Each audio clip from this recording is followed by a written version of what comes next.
contar com palestra nacional do professor Carlos Elias. Primado pela qualificação dos seus membros, e é por essa razão que nós os escolhemos. Quero saudar todos os presentes, tanto presencialmente quanto virtualmente, na presença da secretária adjunta, doutora Júlia Oliveira, e da minha amiga e membro, Daniela Fukui, que está aqui com a gente. Daniela é um caso de amor antigo, está com um bebezinho pequeno e esforçou para estar com a gente aqui presencial. Senhores e senhoras, hoje nós vivemos uma era de transição legislativa. E o Código Civil, me parece, professor, que não está passando por uma mera alteração. Eu vejo uma transformação total na sociedade e, impulsionado por fatores como tecnologia, mudanças econômicas, chegaram ao direito privado. Vejo essa transformação legislativa de modo muito sensível para o negócio, vejo responsabilidade civil sendo alterada, vejo garantia, vejo contrato, e é por isso que a gente quer aprender, senhor, nesse momento, qual a sua opinião. A gente tenta aqui falar um pouco mais do que alterações legislativas, a gente quer saber dos riscos que nossos clientes correm, e é por isso que a gente quer dar boas-vindas. Seja bem-vindo, professor. Em primeiro lugar, doutora Samantha, querida, muito obrigado pelo convite. Para mim é uma alegria imensa, imensa estar aqui naquilo que é minha casa também. A OAB é minha casa. Eu, na verdade, tive a oportunidade, eu diria, de ter jogado em praticamente em todas as posições do campo, porque do direito especificamente. Porque eu comecei no judiciário, era técnico judiciário no STJ, mas depois fui convidado para ser assessor de ministro. Então fiquei fazendo votos e vendo como funciona o judiciário atrás do balcão, né? Não era magistrado, mas deu para perceber mais ou menos como funcionam as coisas.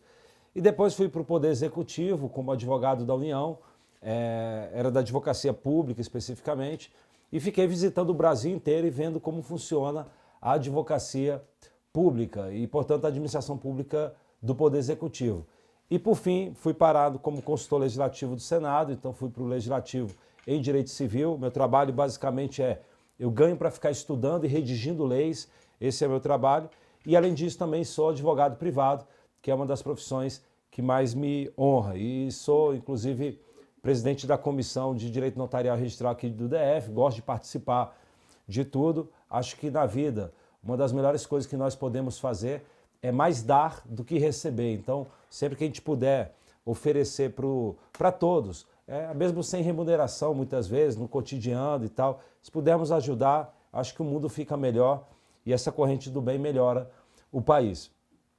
Muito bem, então atuo basicamente nisso, na advocacia, atuo muito na advocacia, especialmente em causas mais complexas e também como parecerista e causas, às vezes até como ghostwriter e tal, por conta do acúmulo de atividades eu restringo para questões mais complexas. E dentro desse contexto todo eu tive alguns privilégios que a vida me outorgou. Então tive a oportunidade, por exemplo, de trabalhar na redação do Código de Processo Civil no Senado Federal. Então tem dispositivos como o uso campeão extrajudicial e outros em cuja redação trabalhei.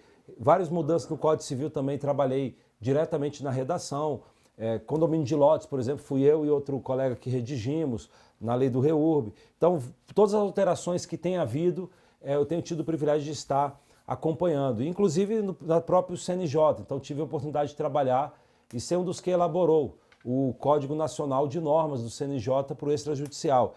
E também sempre auxiliei na redação também de provimentos e tal, envolvendo cartório. Então, tem uma atuação muito efusiva na produção normativa no direito privado. É um privilégio do qual me orgulho e no qual tenho muito prazer. E entre todos esses prazeres, sem dúvida, o de ter participado da Comissão de Juristas para a Reforma do Código Civil foi a maior de todas, porque é uma grande responsabilidade elaborar uma reforma do Código Civil, que é a norma central do ordenamento, uma das principais normas.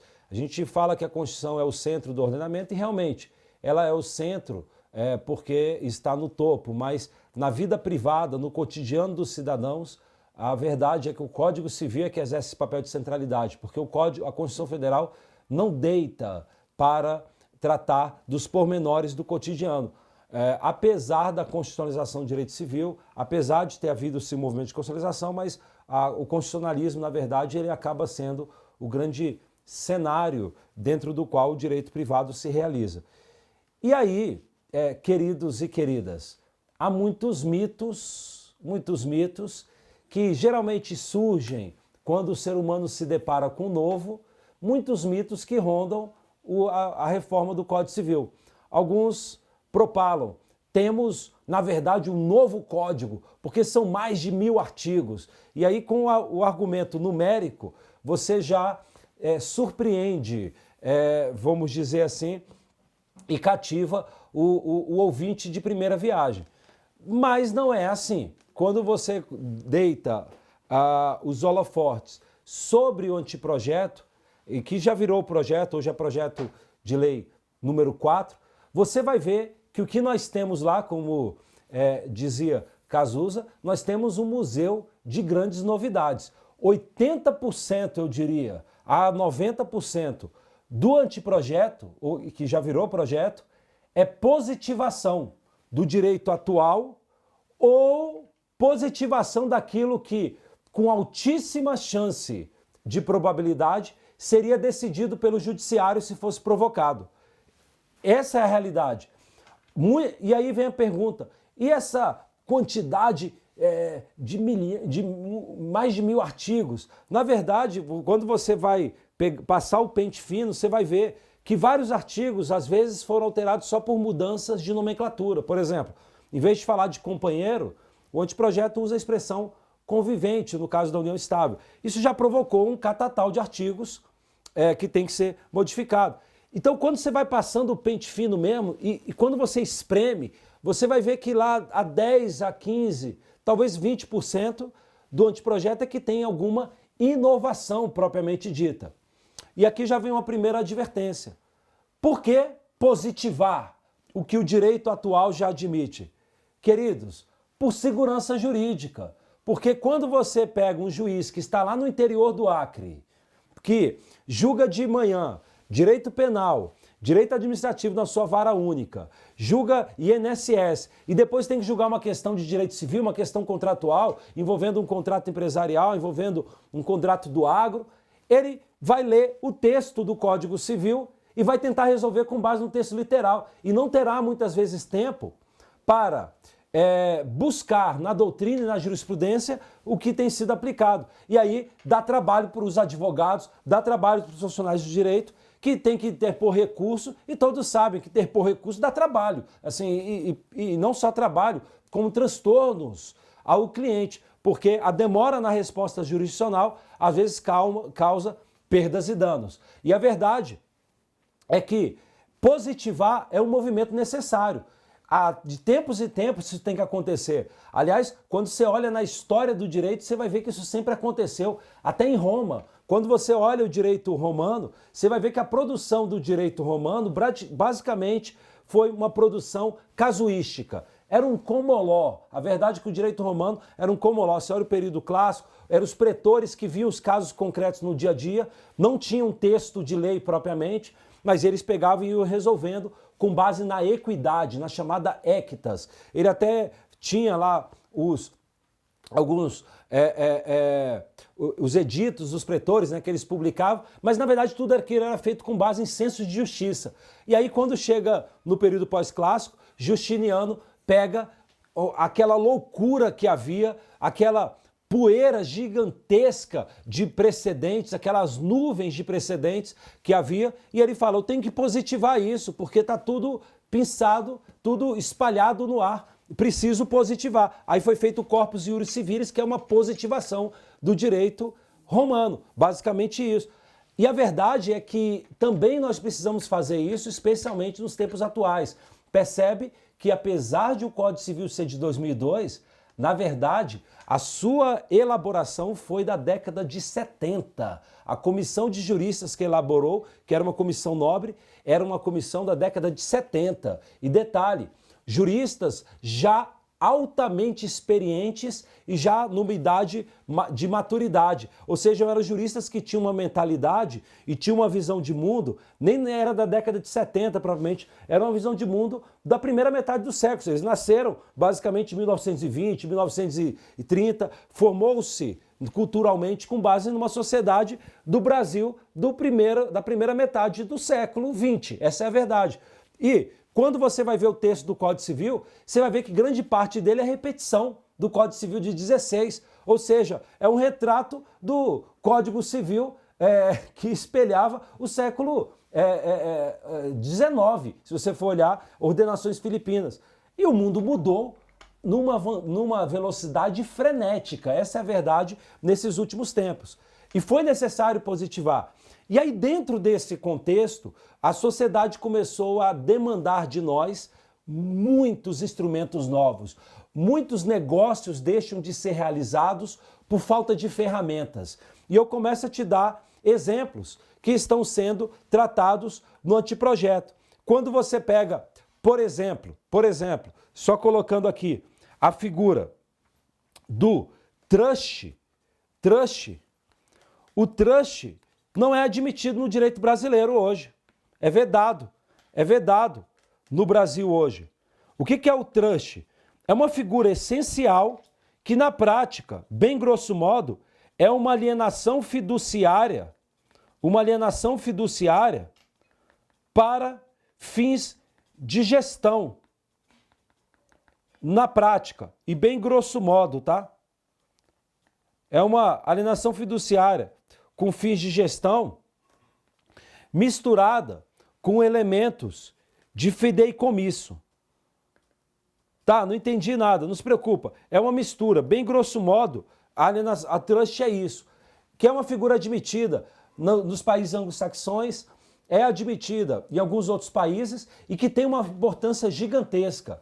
É quando você tem uma pessoa, por exemplo, que eu vou chamar de instituidor, pense, por exemplo, no João, que tem um determinado patrimônio, vamos supor que ele tem um filho que não é muito dado à prudência, um filho que às vezes é viciado em tóxicos de uma forma irresponsável, que seja de uma forma irresponsável, que não produza, não tenha muitos valores de responsabilidade, e ele diz, olha, eu tenho problemas, porque eu preciso colocar esse patrimônio meu em alguma pessoa de confiança para que esse patrimônio seja gerido em favor desse meu filho. Ainda mais porque eu estou com uma doença terminal, estou perto de morrer, e se meu patrimônio for para esse meu filho irresponsável, meu filho vai torrar tudo e ele vai ficar na miséria. O que você poderia fazer? Uma das questões, você poderia transferir esse patrimônio que você tem, esse bem que você tem, esse imóvel, por exemplo, que você tem, essa fazenda, você poderia transferir, por exemplo, para uma empresa gestora, por exemplo. Você poderia colocar, por exemplo, para uma empresa gestora, que a gente chama de trustee, que é a empresa que vai receber a sua confiança. É um verdadeiro fiduciário, é alguém que tem a sua fidúcia, a sua confiança. E você coloca para o gestor as condições, estabelece que esse gestor deverá praticar atos de gestão desse patrimônio, com toda a responsabilidade, se é dinheiro, fazer as aplicações em renda fixa, ter todo o cuidado para fazer aquele dinheiro valer, e ele vai estabelecer que esse gestor deverá transmitir para o beneficiário, que é, no caso, o filho irresponsável dele, transferir as vantagens dessa gestão, eventualmente os frutos ou eventualmente a própria titularidade do bem, após um determinado evento futuro que ele estabeleça. Então, em vez de você transferir o seu imóvel para aquele filho irresponsável, você poderia eventualmente transferir para uma empresa gestora que vai administrar aquele bem em favor daquele seu filho irresponsável. E não é só em questões familiares que isso pode ser utilizado, também em questões, às vezes, empresariais. Você, eventualmente, quer separar um patrimônio para que seja gerido de modo a gerar receitas para o seu empreendimento, para uma pessoa jurídica sua. Você vai transferir para uma empresa gestora que é especializada em investimentos, que é especializada em determinados negócios. Hoje é proibido no Brasil. Por quê? Falta de previsão legal. O anteprojeto vai, por exemplo, destrava a vida das pessoas, prevendo a possibilidade de alienações fiduciárias para outros fins que não o de garantia. O anteprojeto tem várias outras vantagens. Quando você fala, por exemplo, da fiança, a fiança, ela tem muitos buracos. A fiança tem muitos buracos. Olha só um buraco que existe. Pensa só na seguinte hipótese. Você tem lá o João, que contraiu um empréstimo com o Banco do Brasil. Às vezes é um produtor rural, que seja, você sabe que, por exemplo, no âmbito rural, no âmbito do agronegócio, você tem muitos negócios de financiamento. Um dos grandes oxigênios do agro é o financiamento. E nessas relações de empréstimos, de negócios e de operações de crédito, eventualmente o João vai lá e contrai a dívida e fica lá com uma dívida de R$1 milhão perante o Banco do Brasil. Só que o Banco do Brasil quer um fiador. Eventualmente esse fiador é a Patrícia, uma amiga dele, ou às vezes até um parceiro negocial, e ela, portanto, dentro dessa relação, dessa teia contratual, ela vai e assume um contrato de fiança perante o Banco do Brasil e se obriga a pagar esse R$1 milhão. Muito bem, imagine que essa dívida venceu a dívida. Muito bem, no momento em que vence a dívida, ocorreu o vencimento, o Banco do Brasil, que é o credor, tem o direito de cobrar a dívida. E ele naturalmente vai poder cobrar essa dívida do João ou do fiador. E é verdade, o fiador tem benefício de ordem, artigo 827 do Código Civil. Mas o benefício de ordem pode ser afastado, conforme o artigo 828 do Código Civil, quando você tem solidariedade ou quando houve renúncia. E o próprio benefício de ordem é um sonho de uma noite de verão, porque na prática o benefício de ordem é o direito de você indicar um bem penhorável da pessoa no domicílio. Isso na prática concreta não tem serventia nenhuma, acaba sendo apenas uma mera canção de ninar, porque na vida prática isso não acontece. Então o fiador acaba se dando mal mesmo. Aquela dívida de R$1 milhão que venceu, ela começa a se avolumar como um câncer em grau agressivo, em metástase. Começa a crescer e daqui a pouco aquele 1 milhão vai virar 2 milhões, 3 milhões, porque à medida que o tempo passa, a dívida se agiganta. E aí vem a pergunta, a Patrícia, que é o fiador, teria, eventualmente, o direito de, por exemplo, obrigar o Banco do Brasil a cobrar a dívida? Porque, às vezes, a Patrícia, ela mesma, nem está com aquele dinheiro de R$1 milhão, mas ela sabe que o João, sem vergonha, tem R$1 milhão, tem patrimônio para pagar a dívida. E o detalhe é que o Banco do Brasil não ajuizou a ação de cobrança, venceu a dívida. E o banco fala, eu não vou cobrar agora. Por quê? Porque eu tenho um direito subjetivo. Direito subjetivo, teoria geral do direito, garante uma facultas agendi. O que é uma facultas agendi? É uma faculdade de agir. Quando você tem um direito subjetivo, você pode agir se quiser. Você pode exercer aquele direito se quiser. E o banco pode, portanto, dizer, eu não vou entrar com a ação agora, eu vou esperar mais um tempinho, porque eu sei que o João tem bens penhoráveis suficientes, só que eu quero deixar a dívida se avolumar. O problema é que, com os juros e correção de mora, porque eu vou acabar lucrando, diz o banco.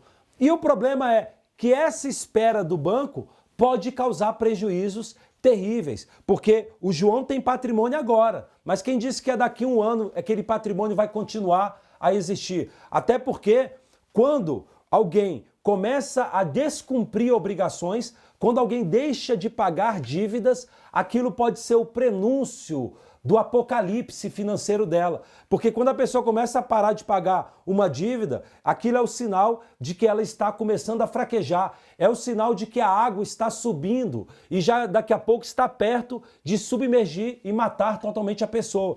E, portanto, os credores têm que avançar rapidamente para poder penhorar os bens que ainda estão disponíveis. Quem chegar primeiro, às vezes leva, salvo se alguém gritar, para lembrar expressões infantis, altas e pedir falência. Aí se instaura o concurso universal de credores. Mas enquanto não tem falência, quem chega primeiro leva. E daí a importância de falar, banco, por favor, banco, execute logo o João. E aí o banco vai e fala, não vou executar. Isso acontece direto na prática. Pessoas que são fiadoras de amigos e amigas em contrato de locação, e aí teu amigo não paga o aluguel, você quer apressar a cobrança, você quer eventualmente até estimular o despejo para tirar logo aquele teu amigo caloteiro, porque cada mês que passa, a dívida vai aumentando com novos aluguéis que não são pagos. A pergunta é, o fiador pode fazer algo?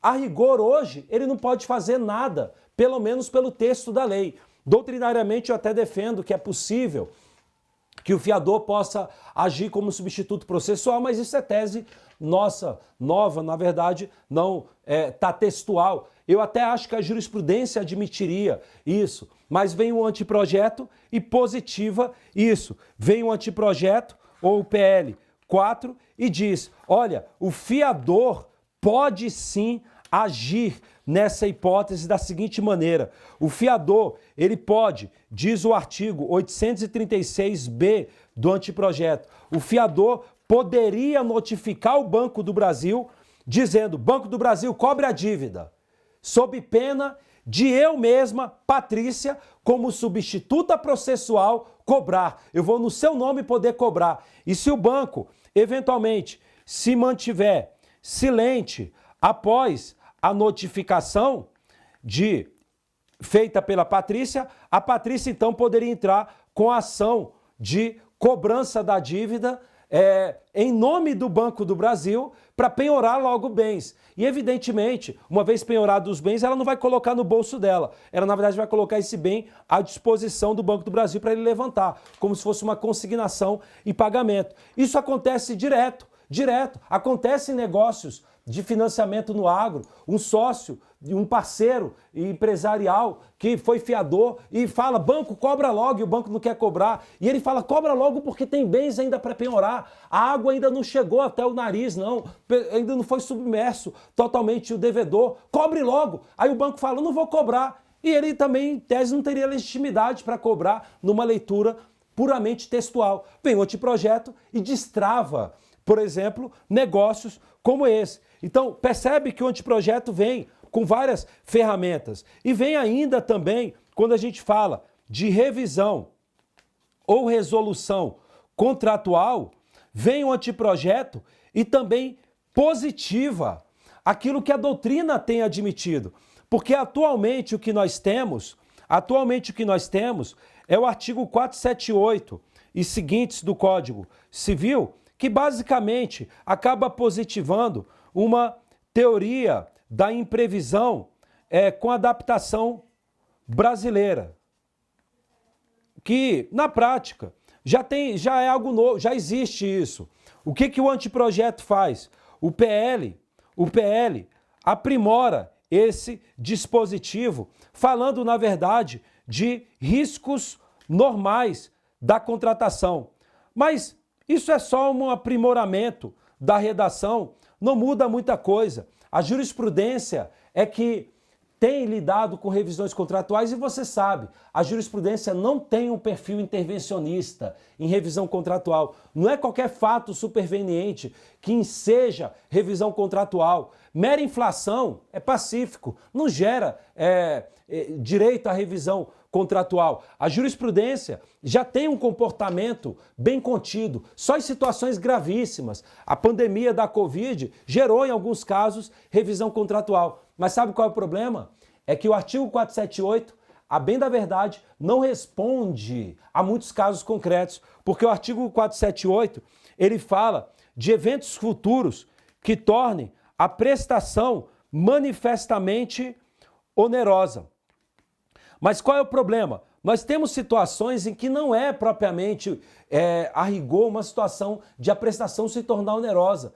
São situações em que a finalidade para a qual o contrato foi feito se perdeu. E aí vem o anteprojeto e positiva, por exemplo, a doutrina da frustração do fim do contrato, que já é admitida na jurisprudência, já tem sido admitida na jurisprudência e na doutrina. O anteprojeto vai positiva, só para deixar isso claro, está no artigo 480A do anteprojeto, ou do PL 4. E detalhe, a frustração do fim do contrato, que é admitida na Inglaterra, na verdade, ela decorre da cláusula rebus sic stantibus, que vem do direito romano, na leitura dos glosadores e comentadores da Idade Média. E que é a base de todas as revisões contratuais. O que aconteceu é que a cláusula rebus sic stantibus, que é a origem de tudo, que nós temos no planeta de revisão contratual, ela na verdade gerou na Alemanha, portanto, o direito romano influenciou o direito alemão, gerando a teoria da quebra da base do contrato, propriamente na Alemanha, gerou a teoria da imprevisão em outros países, como por exemplo na França, e gerou na Inglaterra a doutrina da frustração do fim do contrato. Mas todas essas teorias de revisionais ou de resolução do contrato são, a bem da verdade, uma variação do mesmo, uma variação do igual. Tudo, na verdade, é farinha do mesmo saco. Todas as teorias chegam no mesmo resultado, que é, se acontecer um evento futuro muito drástico, muito fora da caixinha, vou usar essa expressão, esse evento pode eventualmente gerar uma necessidade de revisão contratual, como uma pandemia. E se eu, por exemplo, compro, por exemplo, gado de um produtor rural, e rural no sentido amplo, que abrange todas as atividades rurais propriamente, tanto do agro propriamente dito ou da pecuária, e eu compro esse gado, se eventualmente vem um evento posterior e que torna totalmente inútil aquele contrato dentro do contexto, por exemplo, eu comprei o agro para exportação, vem uma lei que proíbe exportação de gado, ou vem uma decretação de guerra mundial e está tendo bomba até no poder mais, vem até a Greta Thunberg aqui de barquinho para tentar protestar e tal, mas é guerra, não dá mais para mandar o gado, está proibida a circulação de gado, como é que eu vou cumprir o contrato? É inviável, pode ter uma bomba, e aí? O contrato acaba que tem que ser revisado. Não tem como falar que eu estou inadimplente, absolutamente. E aí é o caso de eventualmente se revisar o contrato. Bem, o fato é que vem o anteprojeto e positiva, por exemplo, a doutrina da frustração do fim do contrato. Detalhe, a doutrina da frustração do fim do contrato, entre as várias aplicações delas, né? Mas a ideia dela na verdade, você ter uma outra explicação para a própria revisão contratual. Ela acaba sendo a mesma coisa no final das contas. E também é positivada a chamada cláusula de hardship. O que é a cláusula de hardship, que também é positivada? Na verdade, a cláusula de hardship está no artigo 480, ela nada mais é do que a positivação de uma cláusula que já seria admitida hoje. Aliás, é uma cláusula que está recomendada em instâncias internacionais, como pela Unicitral, que estabelece leis modelos e regras modelo para ambiente de negócio.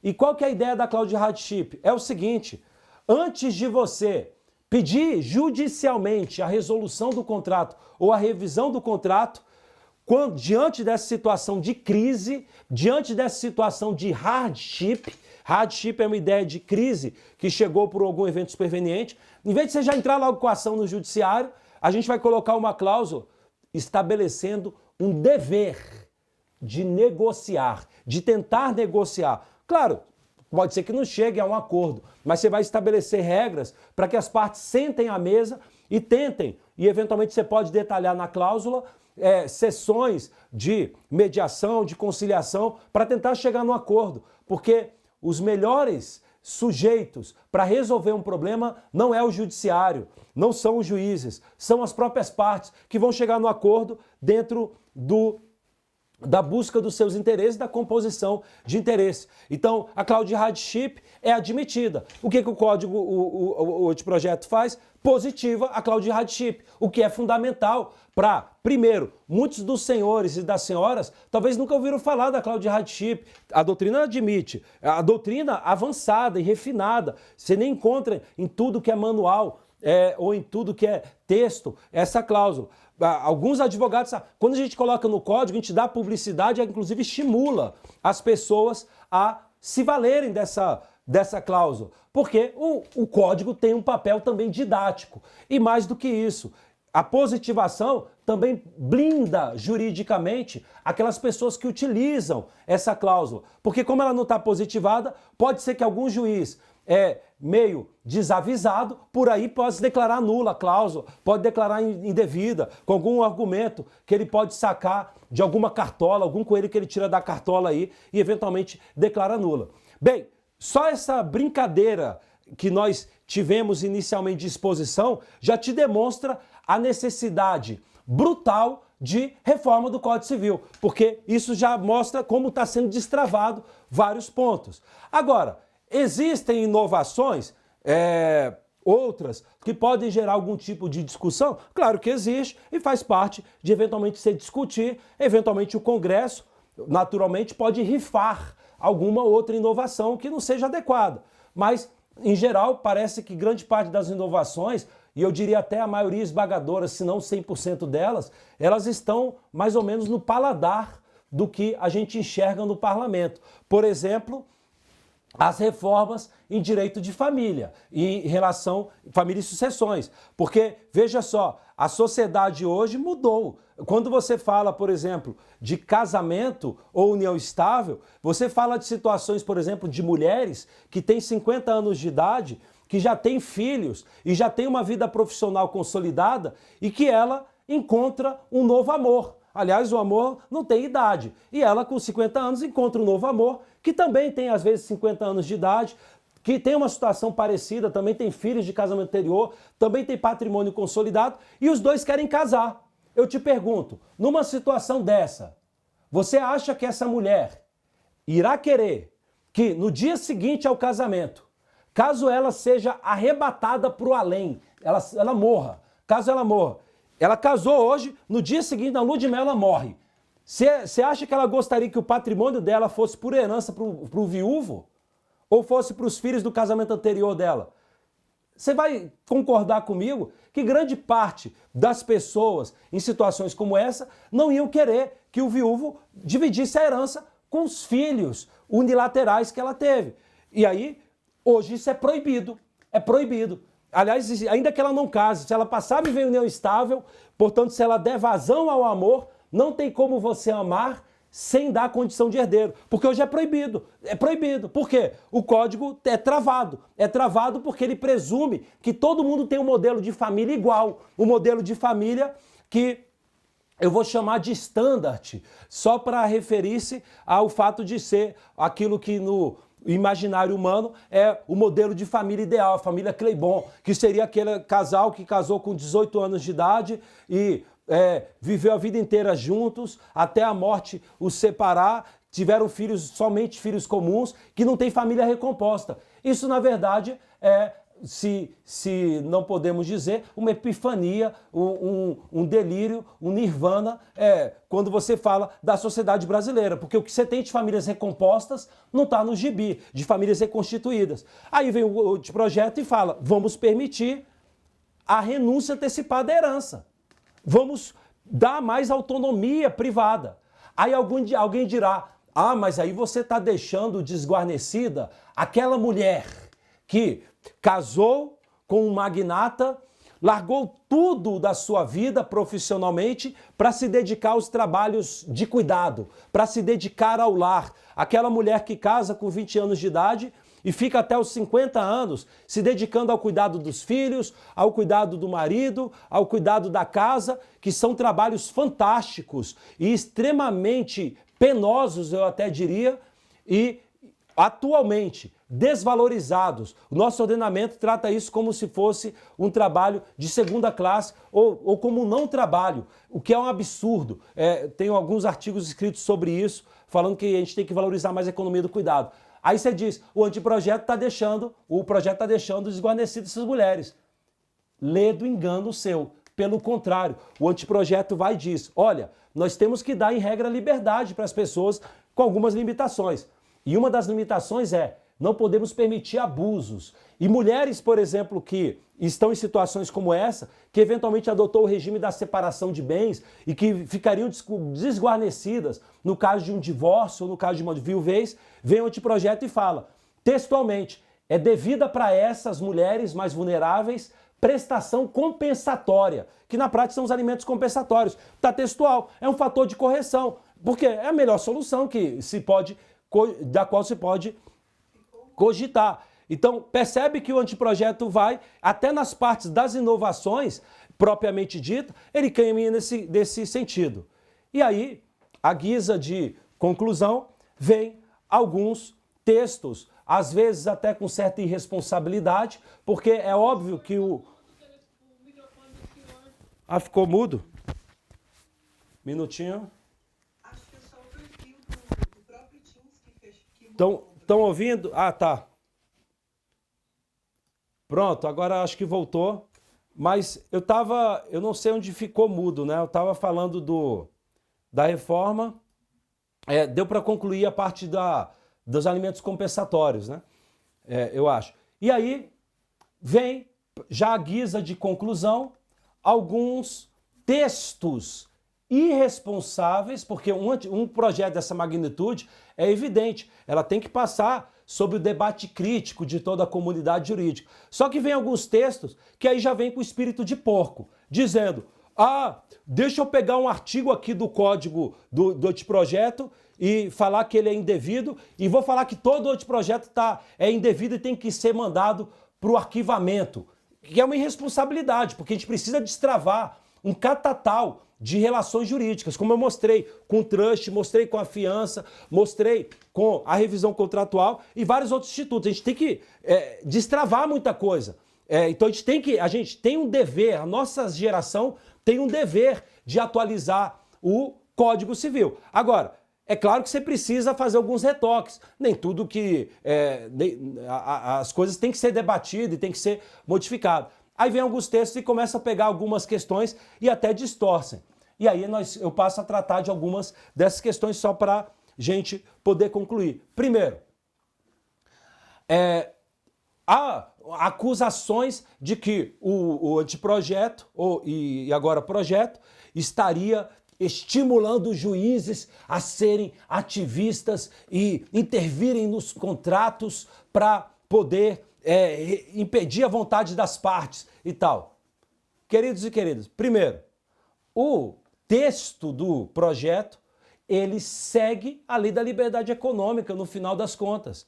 E a lei da liberdade econômica, quando você vai ler, e eu trabalhei na redação dela, ela é uma lei panfletária. Ela não inovou nada, zero. Sabe qual a inovação que ela fez? Zero. Por quê? Ela é só panfletária. Ela apenas dizia, vamos impedir o intervencionismo dos contratos. Primeiro que isso é um espantalho, dentro da ideia que a gente fala de falácia de espantalho, que é um fato que não existe e que as pessoas apontam dizendo que o judiciário tem um intervencionismo exacerbado. Aí você pergunta, tá, me mostra os casos concretos aí que você tem. Me mostra o precedente do STJ, porque precedente de primeiro grau, você encontra a la carte, a seu sabor, porque são vários juízes, mas de tribunais e do STJ. Me mostra aí, você está falando que é muito exacerbado, então me mostra aí 10 casos que você diz, é um absurdo o intervencionismo. Me mostra. Você não vai me mostrar, porque você vai ver que os casos que tem de intervenção são cirúrgicos. Segundo ponto, todos os ordenamentos jurídicos têm que se valer de cláusulas abertas, todos. Porque é da natureza do direito. Eu lembro que durante o meu estudo no doutorado, eu fiquei estudando muito precedentes do Tribunal de Justiça da União Europeia. E eu via vários precedentes julgados com base em cláusulas abertas, com aquilo que você diria intervencionismo. Não é intervencionismo, é natural do direito isso. E aí, para alguns que tacam tomate e dizendo que qualquer uso de cláusula aberta é indevido, eu vou te colocar então alguns casos. Primeiro caso que eu gosto de citar, que é mais próximo do cotidiano. Eu espero que você que gosta de propalar e exaltar e difundir críticas vazias como essa, eu te convido a ir para o Egito e passar pelo que um turista passou. Teve um turista que foi para o Egito, para o Cairo, e como ir no Cristo, você tem que ir no Cristo Redentor se você vai no Rio de Janeiro. Quando você vai no Cairo, você tem que ir nas pirâmides de Gizé, que são as pirâmides clássicas do Egito. Aí foi esse turista até as pirâmides de Gizé. Quando chegou lá pelas tantas, na entrada, ficam vários egípcios. Quem já foi lá vai lembrar disso. Vários egípcios com camelos deitados à espera de turistas e oferecendo para os turistas um passeio naquele camelo. E todo turista que vai para lá quer se sentir o Laurice das Arábias e facilmente seria seduzido a contratar aquele profissional. E aí ele chega, o egípcio, e dizia lá para o turista, falava para o turista, quer subir no camelo e dar um passeio? $5. Aí o turista fala, $5? Perfeito.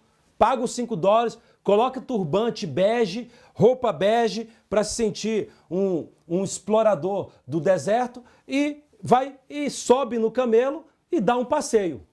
Aí quando o passeio está terminando, ele já está cansado, aí o egípcio pergunta, você quer descer do camelo? Aí ele diz, quero. Aí o egípcio diz, $100. Aí ele fala, mas como assim $100? Você falou que era 5. Aí o egípcio falou, olha, não me venha com intervencionismo judicial com cláusulas abertas, porque o que está escrito no contrato é o que tem que ser cumprido. E no contrato está escrito que eu ia te fazer você subir no camelo e passear por $5. Em nenhum momento eu falei que está incluído descer também do cavalo. Se quiser, pula do camelo aí e quebra a perna, já que é alto. É intervencionismo? Dirigismo contratual, o judiciário vai falar que é abusiva a cláusula do egípcio, com base na boa-fé, com base na função social. Não, meu amigo, é do direito, não tem jeito. O direito depende de cláusulas abertas. É óbvio que tem que ter utilização de cláusulas abertas.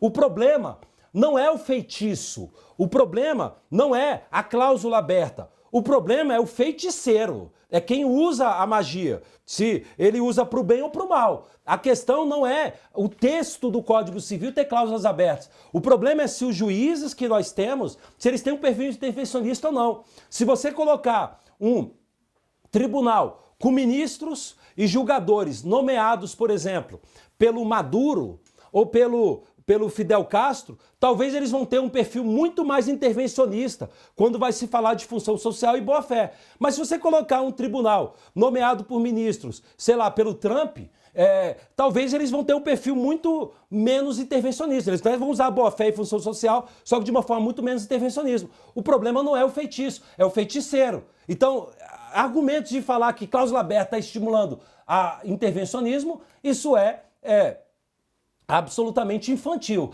Agora, tem algumas questões que a gente pode debater. Por exemplo, o anteprojeto vai e diz, falando o que é óbvio, que violação à função social gera nulidade. Já é assim hoje. Já é assim hoje. Isso é só positivação. Isso está estimulando intervencionismo. Não, isso já é assim hoje. Quero rifar esse artigo. Tudo bem, se o Congresso rifar, apertar a ejete, não vai fazer diferença nenhuma. Aquilo era só para enfatizar que, eventualmente, violação à função social pode gerar nulidade. E isso já é assim hoje. Detalhe, lembro de eu acho que eu estava com o painel o tempo todo, né? Mas eu tinha esquecido do botão. Mas lembro, por exemplo, de contratos empresariais. Quando você fala de contratos empresariais, o projeto fez algo que o Código Civil atual não faz. Ele textualmente, quando fala de contratos empresariais, no artigo 421C, até coloco aqui, enquanto você fala de contratos empresariais, o anteprojeto, textualmente, nos artigos 421C, parágrafo 1º, e no 421F, ele textualmente, ele realça a maior liberdade nesses contratos. Ou seja, ele realça o menor grau de intervencionismo. Mas ainda assim, tem que ter intervencionismo com cláusulas abertas em situações excepcionais, mas tem que ter. E eu te cito exemplo. Cacau Show. Não sei se são verazes ou não as acusações que têm sido assacadas contra a Cacau Show pelos seus franqueados. Pode ser verdade ou mentira. Mas para fins acadêmicos aqui eu vou pegar exemplo de uma das franqueadas que com maledicência saiu a povoar as redes sociais com acusações. E uma das acusações que ela fez foi o seguinte: ela faz um contrato de franquia, veja só, fez o contrato de franquia e o contrato de franquia estabelece o seguinte: para você instalar uma loja da Cacau Show, você franqueado, você precisa da minha autorização, eu franqueador. Porque eu, Cacau Show, quero que você coloque as lojas em locais com extrema chance de sucesso para atração do público e locais que sejam estratégicos para mim, franqueador. Então você tem que ter minha bênção. Antes de você colocar a loja, você tem que vir pedir a bênção aqui para o Papa. Muito bem.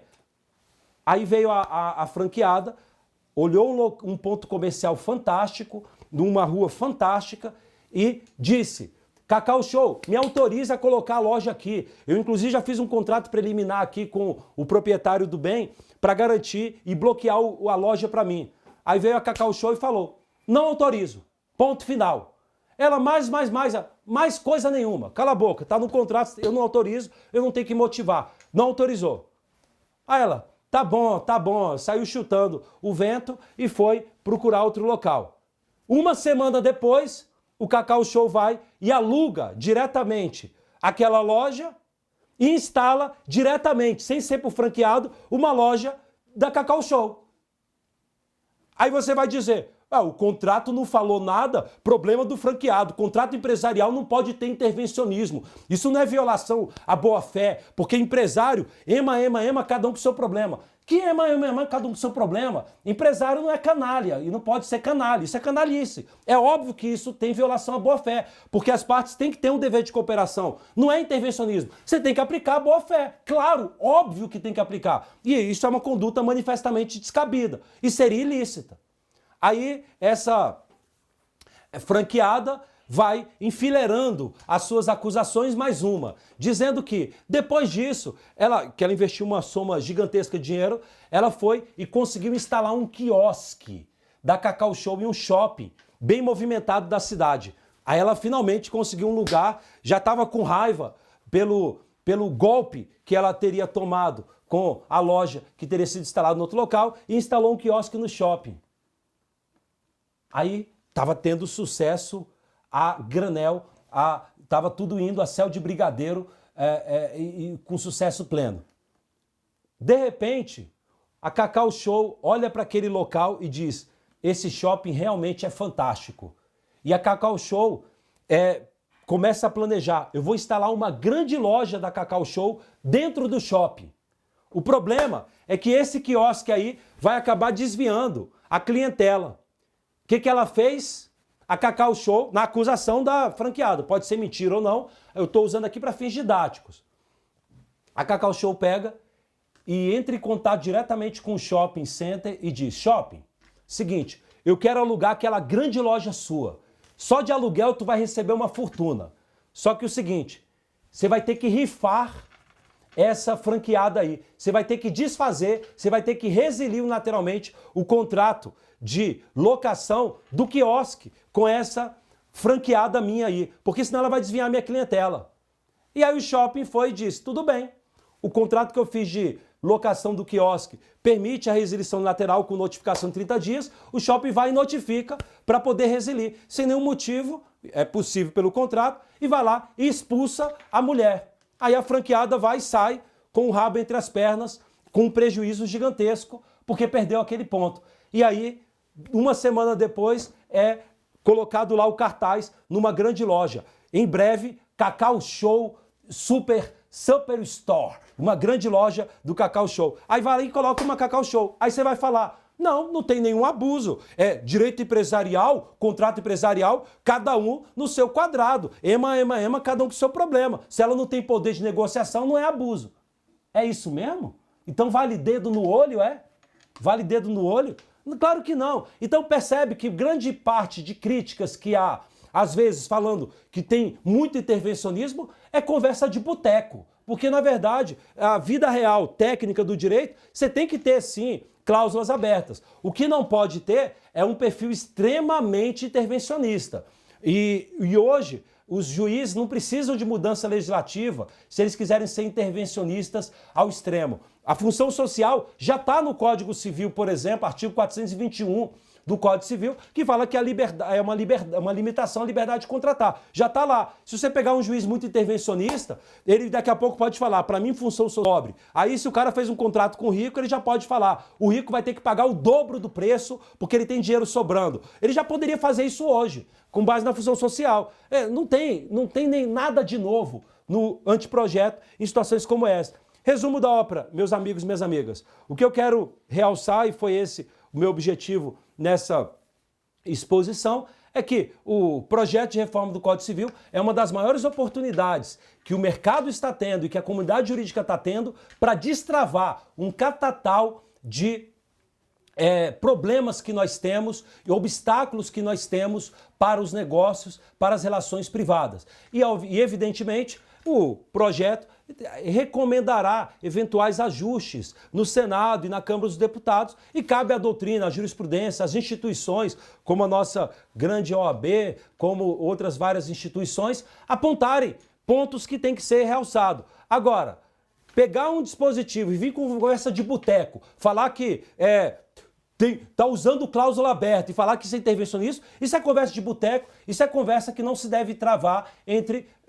técnicos do direito. Isso é conversa para bêbados no boteco, no botequim. Porque, do ponto de vista técnico, você tem que usar argumentos técnicos. E aquilo que está indevido, que seja rifado ou modificado para a melhora do país. Bem, queridos e queridas, agradeço muito pela exposição. Procurei ser o mais objetivo possível dentro desse tempo que me foi outorgado. E, claro, a importância maior é a gente sempre estar atento e vigilante para entregar para o país um ambiente mais favorável e mais salutar. Obrigado.